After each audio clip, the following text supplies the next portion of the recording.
Good morning and welcome to another morning bulletin from Blood Red. I'm James Martin and today I'm joined by Dave Comerford. And you're joining us in the middle of a three-part series looking at the defence, midfield and attack of Liverpool at present. We covered the defence yesterday, be sure to check that out. You can see it on YouTube, on Facebook. And today we're moving on to the midfield in terms of where we are now, where we may be in the future with transfers. But Dave, the place to start is the current midfield, and there's lots of questions in there, particularly surrounding a couple of players with impending contract situations. We have Naby Keita and Alex Oxlade-Chamberlain, both with deals that expire in 2023. How do you see their future panning out? Well, personally, I think that Naby Keita will stay beyond the 2023 expiry. I think his availability has been better this season. I think he's matured as a player as well.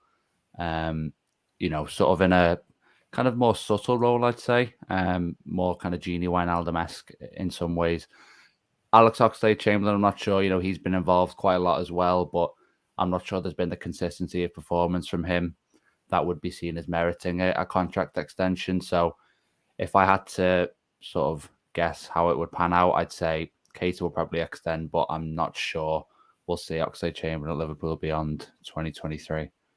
Yeah, when he came off against Nottingham Forest, he did look like a frustrated figure. Whether he thought that might have been the last chance, who knows? But I suppose some of it depends on the interest in the summer transfer window as well, things like that. Arsenal have been credited with an interest in bringing him back in the past, but we'll see how it pans out. But much as Keita's kicked on, he probably still doesn't quite make it into that first choice Liverpool midfield three. If Klopp's going for his strongest 11, if indeed you think he has a strongest 11 in his mind, who do you reckon he picks in that midfield?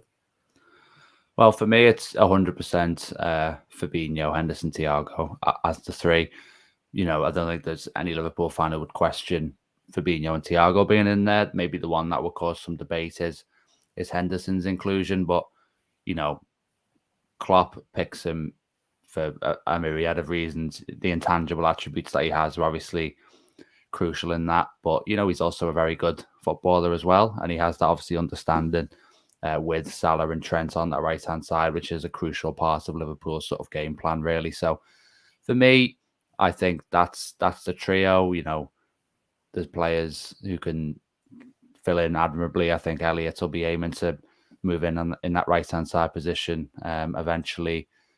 Keita's capable of giving Liverpool a degree of control that Thiago does as well. So we do have strong depth options, but for me, I don't think that there's any doubt that that's the first choice trio. And say if there was a Champions League final or at the Etihad, for example, a huge league game, I think that's definitely the three to go with if all are available, obviously.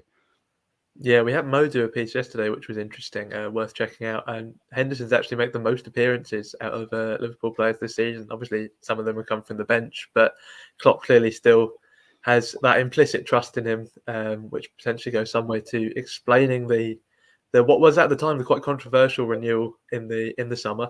But yeah, he's a shaky start to the season potentially, but he's certainly been proving his worth in this kind of run-in period. I think going all the way back to 2013-14, we remember how the title charge somewhat collapsed when Henderson got that suspension. And even then, that was when he was more of a peripheral figure. Gerrard was still at the club, and now he's grown, as you say, into that captain's role with all of the intangibles that brings. And yeah, of course, bringing lots of footballing ability as well. Like you say, though, there's youngsters knocking on the door. You mentioned Harvey Elliott. Haven't mentioned Curtis Jones. Do you reckon his future lies in midfield, or do you think eventually he'll be staking a claim for one of those front three roles? Well, it's difficult. It really is difficult with Curtis Jones. I think everyone's waiting for him to produce the consistent performances. We've seen, I think back to the example of the Porto away game in the Champions League group stages, probably his best performance for Liverpool. He was, verging on sort of a 9-10 out of 10 in that game. And I think everyone looked at that and was hugely encouraged by it. But that's really the best it's kind of got this season. And he maybe hasn't been able to hit those levels since then. And I think he can be quite a frustrating player as well. Someone who, maybe doesn't make the best decisions, holds onto the ball too long, things like that. So I think in terms of him, first of all, being a regular starter and someone who regularly plays games for Liverpool, he does need to develop that consistency. He is still only a young player, obviously, so expectations have to be tempered, and we can still be optimistic that he will find that consistency. But at this point, he still needs to develop it. In terms of his role, it's an interesting one. I think the fact that we've signed Luis Diaz and he's only 25, I think. He will probably have, once he takes that spot from Mane, whenever that may be, he'll probably have that role tied down for another 5-6 years, maybe more. So it looks difficult for him to get into the team in that left wing role, certainly as the primary choice. So I'd say potentially the left centre mid role is the more realistic target. And we don't know as well how the system will evolve. There's a potential managerial change coming up in the not too distant future. And, teams do change over time. So my hunch would be that he'd be targeting that left centre mid role. But like I say, to get it and to nail it down, he will need to develop that consistency of performance. Yeah, but it's not a bad supporting cast that Liverpool boast at the moment. We've mentioned Keita there, we've mentioned Elliott, and of course Jones. But the one gap, I suppose, that leaves in Klopp's squad depth is that defensive midfield role. We mentioned that every Liverpool fan would certainly be sticking Fabinho in there, but the fact is, occasionally he's not available, and sometimes Klopp might want to give him a rest, rotate out. Right now, he can't really do that. I suppose the solution has to lie in the transfer market, does it? Yeah, it looks that way at this point. I think I did wonder earlier in the season if Tyler Morton might be the one who we were looking to fill what is a gap in the squad. You're right. I think he's someone who at youth level has mostly played as a sort of central midfielder rather than the defensive midfielder, the kind of more of an 8 than a 6.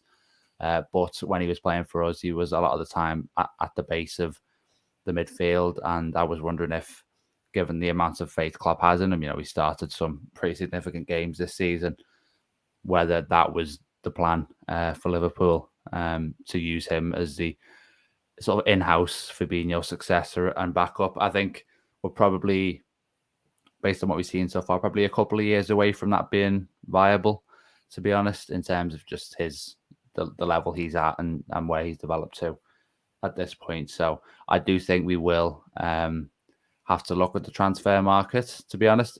But I think the strange thing is a lot of the midfielders you see us linked with probably are more kind of, you wouldn't really use them as a lone number 6. So whether Liverpool are just keeping it under wraps a bit, I'm not sure. But that is kind of interesting because, like you say, it is a hole in the squad.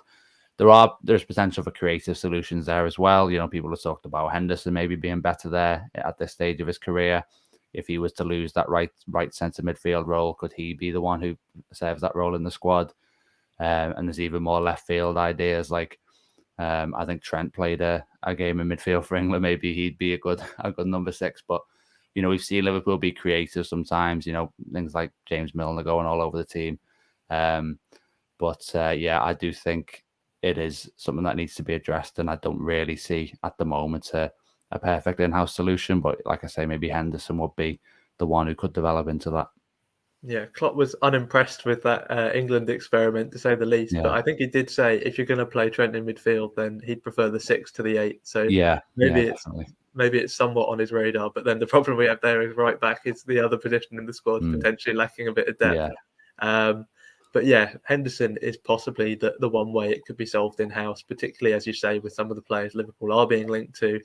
You've obviously got the marquee names like Jude Bellingham, who could potentially have an eye on being the kind of successor to that Henderson number 8 role, which then, as you say, could result in him moving backwards, particularly with that new contract we mentioned earlier. Clearly, there's some sort of long-term plan with Henderson. But yeah, so I suppose having mentioned Bellingham, that's the place to end in terms of like ideal midfield transfer targets for the summer. I'm sure he'll be one of them, but any other names you want to throw out there? Well, 100% Bellingham. I think he's probably my number 1 dream Liverpool signing at the moment, to be honest, full stop. Not just in a midfield sense.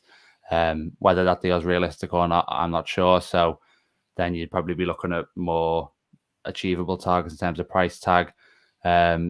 I think, is it Chouameni from Monaco? I'm not quite sure how to pronounce it, but from what I have heard about him, he's a really, really exciting talent. It looks like a very well-rounded midfielder, so I'd be delighted to sign him.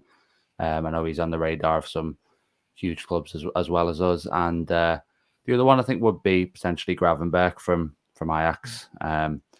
Liverpool have shown a willingness to, signing Diaz. We know this week that they're going after Gakpo from PSV as well.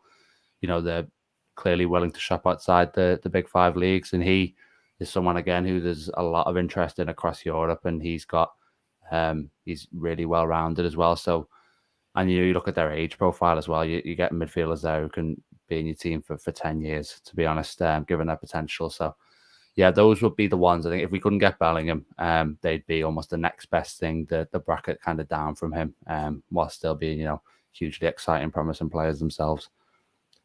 Yeah, so plenty of options for Klopp in the current team, plenty of options in the market. It'll be an interesting one to watch over the summer and for the rest of the season. We'll see how things pan out, but the midfield will, like the rest of the squad, play their part in what looks set to be a massive climax to the campaign.